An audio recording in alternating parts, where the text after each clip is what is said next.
Fuck! That was diabolical! Oh yes, my fellow hunters, it's finally time to have a play around with the ridiculousness that is health augmentation in Iceborne. And I do mean ridiculousness. With just a few simple skills and maximum augmentation, this basic true charge hit that's not even tenderized, it's not even that hard a hit compared to, you know, actual meta sets, it heals a full health bar fully. It's a max potion per true charge on a soft body part. That's incredible! Is that not lunacy? And it's fantastic. And honestly, you can build for this and not really sacrifice that much damage at all, and still get respectable kill times while being immortal in the most aggressive sense possible. Not that I really know what being aggressive in an immortal sense is. Oh, hey man, how you doing? Oh, you know, man, I'm just immortal! Okay, I'm gonna go now. But essentially the TLDR, and this works on every single weapon, well, most of them, certainly all of the melee ones, and the TLDR is you just keep attacking while barely taking damage, and any damage you do take, you monstrously heal hard and fast. So what is actually going on here? Well, it is down to the augmentation system being able to go even beyond. On your rare 10 weapons, you can reach health augment level 4, which means, to throw some numbers at you, well, rank 1 gives 10% of your damage to health. Then every subsequent rank adds 5%. This is assuming the numbers haven't changed since high rank, but really even if they have, you've just seen how much it heals, so who bloody cares? So, 10% for your first, and then 5% for the next 3. That is 25% of your damage converted into healing. That is already, well, silly. But then you put in, of course, level 3 of recovery up for another 30%, which takes that 25% to 32.5%. So near as damn it, a third of everything you do gets funneled back into your health. And on something like a greatsword, that is just colossal chunks coming in consistently, and it's completely crazy. And then, of course, the actual build, well, we use 2 sets of our lovely friend Goldrathian to get that divine blessing, because really we don't lose that much to do it. We are focused on survival here, but we really do end up still with quite the powerful offensive arsenal. But we put these 2 in here because we want to eventually take this up against Tempests and the like, and they do hit really hard, so reducing practically everything you take by 60% combined with the healing that you're constantly doing means that you are, again, functionally immortal as long as you just don't stop attacking. So while I am using this on the greatsword, because it is of course the best weapon, don't stop typing any kind of comment to the contrary, okay? You're allowed to have wrong opinions, you don't need to argue with me.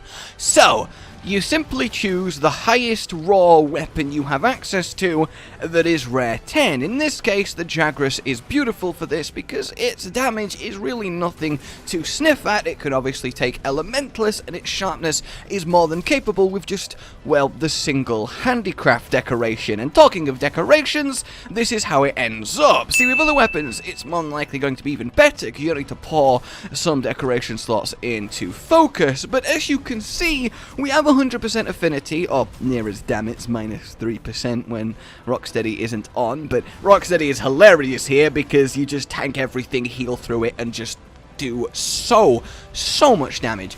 But we still get a comfortable amount of power. We've got the crit boost, we've got the agitator, and then more importantly, of course, we have the recovery up, which you need to really take this over the edge, and then the huge defensive boon that is the divine blessing. The Rajang head really lets this pop because of the lovely double weakness exploit, and honestly, it's one of the best headpieces in the game. In fact, it is tied best. Any piece of armor that gives 2 of something that doesn't have a double decoration, so there is no weakness exploit type 2 decoration, is phenomenal. So thank you very much, Rajang. You're welcome. No, I will not stop putting that in at every opportunity.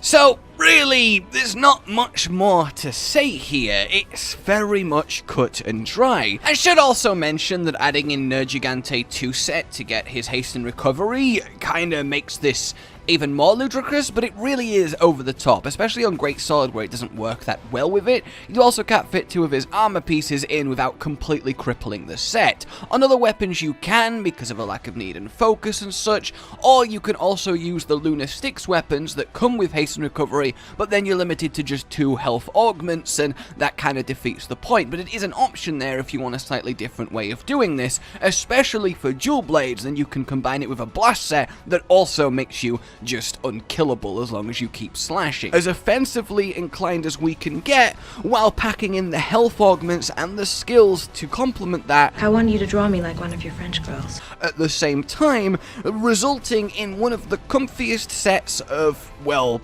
ever. Because you get to just never stop. You start attacking the monster and you do not stop. You barely take damage, you heal like crazy, and again, you just do not stop. And because, of course, you just don't have to ever stop attacking, you kill things fairly quickly. Not quite as quickly as full offense with perfect play, of course not. But it's really fun because, again, and I don't think I've labored this point enough, you are just constantly attacking and it's so satisfying. I honestly feel bad for the monster at this point. This was a just over 10-minute Nergigante of the Ruin of Variety, and it was so easy. Like, I was deliberately playing sloppy so I could get hit more, so I could do more healing just to show more of the healing component, but it's just lunacy. Health Augment is, honestly, I feel like too strong. I really, really do. It can't get any better than this, even when we get Hoarfrost in the Guiding Lands and we could upgrade slots even more. The cap is a 10 slot weapon on rare 10, and you need another 2 for health augment 5, so this really is as good as it gets, which is fortunate because it really should not get better than this. I am very excited for you guys to try this out, as I hope some of you will do. Obviously, you want to give it as many attack mods as you can as well for your weapon, or really whatever you want. There's a lot of customization here.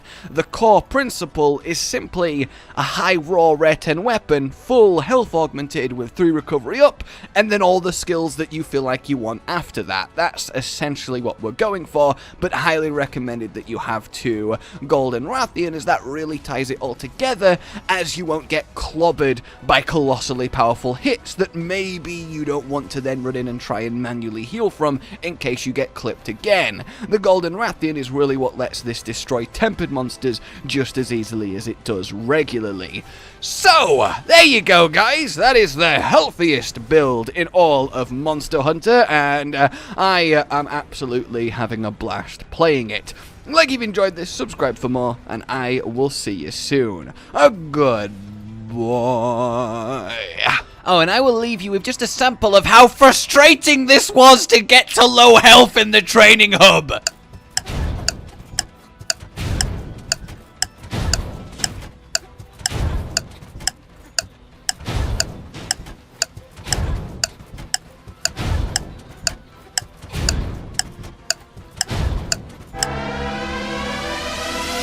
Rage Gaming with the video float. But that's all that's really relevant at the mo, but I'm still gonna leave this up so you patrons know that I love you even though the outro's no longer that kind of relevant. But the new one's being worked on and it's gonna be a truly badass song, and don't worry, I won't be doing any rapping on it.